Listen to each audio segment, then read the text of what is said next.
মাংস বাইরে দেশে এক্সপোর্ট হচ্ছে, আমাদের ইন্ডিয়া দুটো দ্বিতীয় নম্বরে। আমরা যদি গরু কুরবানি না করতে পারি তাহলে আমরা গরুটা নিয়ে গিয়ে আপনাদের থেকে কি করব? এই বিকল্প রাস্তা বার করে দিক, নইলে তো আমাদের মরা ছাড়া কোনো লাইন নেই। কুরবানির ঈদ আমাদের সামনে, সেই ঈদকে উপলক্ষ করে আমরা যারা গোপালক আছি আমাদের গরুগুলো বিক্রি করতে দিন, না হলে আমাদের সংসার চলবে না। কাঁদতে কাঁদতে নবনির্বাচিত সরকারের কাছে আবেদন জানালেন পশ্চিম বিধানসভার হিন্দু গোপালকরা। পশ্চিমবঙ্গে মুসলিমরা যদি এবার কুরবানি না করেন তাহলে হিন্দু গরু পালনকারীদের এই আর্তনাদ দেখেই বোঝা যাচ্ছে শুভেন্দুর নতুন এই আইন নিয়ে তারা মোটেও খুশি নন। একজন সাধারণ হিন্দু কৃষক বা খামারি সকাল থেকে সন্ধ্যা ঘাম ঝরিয়ে গরু মোটাতাজা করেন।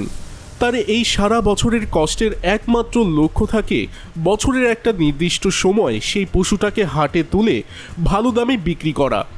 ওই একটা বিক্রির টাকা দিয়েই তো তার সংসার চলে। মহাজনের চক্র বৃদ্ধি হারে বাড়তে থাকা ঋণের কিস্তি শোধ করা থেকে শুরু করে সন্তানের স্কুলের ফি, মেয়ের বিয়ের খরচ, সব কিছুই তো এই গরুর উপর নির্ভর করে। এইদিকে এই গরুর ক্রেতা হিসেবে সামনে আসেন মুসলিম সম্প্রদায়ের মানুষেরা। তাদের ধর্মীয় বিধান অনুযায়ী কোরবানির জন্য তারা এই সুস্থ আর তরতাজা গরুগুলোকেই তো কেনেন।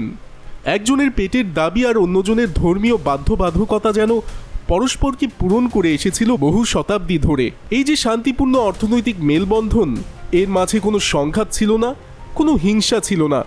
কিন্তু এই শান্তির ছবিটাকেই যেন ছিন্ন ভিন্ন করার একটা প্ল্যান নেওয়া হলো কিছুদিন আগে। একটা পুরনো আইনকে হঠাৎ করে জাগিয়ে তোলা হলো।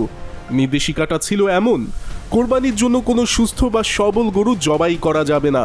জবাই করতে হলে সেই গরুর বয়স 14 পেরিয়ে যেতে হবে, অথবা গরুটাকে বিকলাঙ্গ হতে হবে, প্রজননে অক্ষম হতে হবে বা দুরারোগ্য ব্যাধিতে ভুগতে হবে। প্রথম দিকে মনে হচ্ছিল এটা হয়তো একটা নির্দিষ্ট সম্প্রদায়কে আটকানোর ছক, কিন্তু আসল সত্যটা কি এখানেই শেষ? যখন এই নির্দেশিকার প্রভাবটা মাঠ পর্যায়ে পড়তে শুরু করলো, তখন যেন এক চমকপ্রদ চিত্র বেরিয়ে এলো। এই আইনের সবচেয়ে বড় আঘাতটা এসে পড়ল সেই সব হিন্দু খামারিদের ওপরই যাদের ভোটের জোয়ারের ক্ষমতার স্বাদ নেওয়ার স্বপ্ন দেখা হচ্ছিল। চিন্তা করে দেখুন তো, একজন খামারির অসহায়ত্বের কথা। সারা বছর সে তার শেষ সম্বলটুকু খরচ করে গরুটাকে বড় করলো, কিন্তু এখন যদি সুস্থ গরু বিক্রি করতে গেলে আইনি জটিলতার কোপে পড়তে হয়, তবে সে তো সম্পূর্ণ অচল হয়ে যাচ্ছে। ব্যাংকের সুদের হিসাব, মহাজনের টাকা সে কিভাবে দেবে? গরুর খাবারের যে অব্যাহত খরচ, সেটা কোথা থেকে আসবে? গরু বিক্রি না হলে তারা কি খাবে? এই যে রাতের পর রাত ঘুম হারাম হয়ে যাওয়ার অবস্থা, সেটার দায়ভার এখন সরাসরি এসে পড়েছে এই নির্দেশিকা জারি করা প্রশাসনের ঘাড়ে। যাদের কেন্দ্র করে এই পুরো রাজনৈতিক খেলাটা শুরু হয়েছিল, তারা চরম রাগান্বিত হয়ে রাস্তায় নেমে আসছেন নিজেদের অস্তিত্ব বাঁচানোর জন্য। পেটের দায় তারা আজ বুঝে গেছেন যে এই গোরক্ষা আসলে কোনো ধর্ম বা ভক্তির বিষয় না, এটি নিতান্তই একটা নোংরা রাজনৈতিক চক্রান্ত। এবার একটু ভিন্ন কোণ থেকে পুরো বিষয়টা দেখা যাক। যারা গরুকে মা বলে ডাকেন, তাদের এই ভক্তির আসল চেহারাটা কেমন তা নিয়ে এখন চরম প্রশ্ন উঠেছে মানুষের মনে। যখন গরু সুস্থ থাকে, দুধ দেয়, তখন সেটা নাকি পূজা পায়, কিন্তু বাস্তবতা হলো যখনই এই গরুর বয়স হয়ে যায়, যখন সে আর দুধ দিতে পারে না, তবে সেই গোমাতাটাকে কি ঘরে রেখে আমৃত্য সেবা করা হয়? একদমই না। সেই বৃদ্ধ গরুগুলোকে তখন নিঃশব্দে পাঠিয়ে দেওয়া হয় কসাইখানায়, অথবা সেগুলো বিদেশে বিফ হিসেবে রপ্তানি হয়ে যায়। ভারত তো আজ বিশ্বের অন্যতম বৃহৎ গোমাংস রপ্তানিকারক দেশ, আর এই বিশাল ব্যবসার পেছনে যাদের হাত আছে সেটা আর কারোর চোখের আড়ালে নেই। এখন একটা অদ্ভুত যুক্তি মানুষের মাথায় ঘুরপাক খাচ্ছে। একদিকে তো নতুন নির্দেশিকায় বলা হচ্ছে শুধু বয়স্ক, অসুস্থ আর বিকলাঙ্গ গরুই কোরবানিতে জবাই করা যাবে। তাহলে কি বয়স হলে বা অসুস্থ হলে গরুর মা হওয়ার সম্মানটা কি কেউ কেড়ে নিয়ে নেয়? এটা কি ধর্মের প্রহসন, নাকি রাজনীতির এক ঘৃণ্য থিয়েটার? একদিকে সুস্থ গরুকে বিক্রি করতে দেওয়া হচ্ছে না, অন্যদিকে বয়স্ক আর অসুস্থ গরুকে জবাই করার ছাড়পত্র দেওয়া হচ্ছে।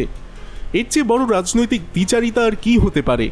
এই যে একই সাথে দুই সম্প্রদায়ের ধর্মীয় অনুভূতিকে কুচক্রি রাজনীতির পিঁপড়ার মতো পিষে দেওয়া হচ্ছে, এর চেয়ে বড় ধর্মনিরপেক্ষতার লঙ্ঘন আর কি হতে পারে? ইসলাম ধর্ম মতে কোরবানির জন্য সম্পূর্ণ নিখুঁত এবং সুস্থ পশু বাধ্যতামূলক।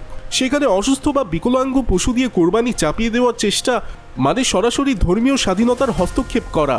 প্রকৃতপক্ষে এই নির্দেশিকার মাধ্যমে যা করার চেষ্টা করা হয়েছিল তা হলো এক ঢিলে দুই পাখি মারার ছক। একদিকে একটি নির্দিষ্ট সম্প্রদায়ের ধর্মীয় অধিকারে বাধা দিয়ে রাজ্যের মেরুকরণের রাজনীতি তীব্র করা, অন্যদিকে কট্টরপন্থীদের মধ্যে নিজেদের গ্রহণযোগ্যতা বাড়ানো। কিন্তু রাজনীতির এই বিশ্লেষণে একটা বিশাল ফাঁক রেখে দেওয়া হয়েছিল। তারা ভুলে গিয়েছিলেন যে পেটের টান আর ধর্মের জোর, এই দুইয়ের মধ্যে যখন সংঘাত বাঁধে তখন ধর্মকে পিছনে ফেলে মানুষ পেটের দিকেই তাকিয়ে থাকে। আর এই প্যাচেই আজ পুরো পরিকল্পনাটা উল্টো দিকে ঘুরে আঘাত করছে। এখন এর ফল কি হচ্ছে মাঠ পর্যায়ে? বাংলার গ্রামে কান পাতলে শোনা যাচ্ছে এক তীব্র হাহাকার। যে কৃষক তার শেষ সম্বলটুকু দিয়ে কোরবানির বাজারের আশায় একটা গরু বড় করেছিল, সে আজ রাতের অন্ধকারে গরুর খোপের কাছে বসে ভাবছে সকালে সন্তানের মুখে কি তুলে দেবে। বিক্রি না হওয়া সেই গরুগুলোর প্রতিদিনের খাবার জোটাতে তার না বিশ্বাস উঠছে। যারা ভেবেছিল একটা পরিবর্তন এসেছে, উন্নয়ন আসবে, তারা আজ নিজেদের সিদ্ধান্তের ফল ভোগ করছেন চরম হতাশা নিয়ে। হিন্দু খামারিরা আজ বুঝে গেছেন যে ধর্মের আফিম খাইয়ে আসলে তাদের ভাতের থালাটাই কেড়ে নেওয়া হচ্ছে। এই ক্ষোভ কোনো একটা নির্দিষ্ট সম্প্রদায়ের মধ্যে সীমাবদ্ধ থামছে না, এটা ছড়িয়ে পড়ছে লাখ লাখ সাধারণ কৃষকের ঘরে ঘরে। যেখানে ক্ষুধা আর ঋণের যন্ত্রণা এক হয়ে যায়, সেখানে ধর্মের দেয়াল ভেঙে পড়ে ক্ষণিকের মধ্যেই। বিরোধী শিবিরের রাজনৈতিক নেতারাও এই সুযোগ হাতছাড়া করছেন না। বিধানসভার অন্দরমহল থেকে শুরু করে রাজপথ সর্বত্র এই নীতির বিরুদ্ধে তীব্র প্রতিবাদের ঝড় উঠছে। কিন্তু আসল ভয়টা অন্য জায়গায়। আসল ভয়টা হলো এই নীরব ক্ষোভ যে কোনো মুহূর্তে নিয়ন্ত্রণের বাইরে চলে গিয়ে এক বিশাল গণ আন্দোলনের রূপ নিতে পারে। একটা পরিকল্পনা যেটা মেরুকরণ তৈরি করতে চেয়েছিল, সেটাই যেন এক অদ্ভুত ঐক্যের জন্ম দিচ্ছে।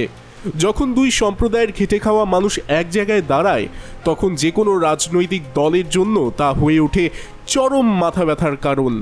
ধর্মের দোহাই দিয়ে যারা পেটে লাথি মারার চেষ্টা করছে, বাংলার মানুষ আজ তাদের মুখোশটা চিনে ফেলেছে।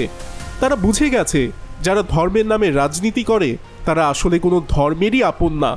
এখন সবচেয়ে বড় প্রশ্নটা হলো, রাজনীতির এই স্বল্পমেয়াদী লাভের আশায় একটা শান্তিপূর্ণ গ্রামীণ অর্থনীতিকে ধ্বংস করে দেওয়ার মাসুল কে দেবে শেষ পর্যন্ত? যখন মানুষ বুঝে যায় যে ভোটের আগে ধর্মের জিগির আর ভোটের পরে পেটের দায় দুটো কখনোই এক হয় না, তখন কি সেই রাজনীতিবিদদের হিসাব মেনে নেবে মানুষ?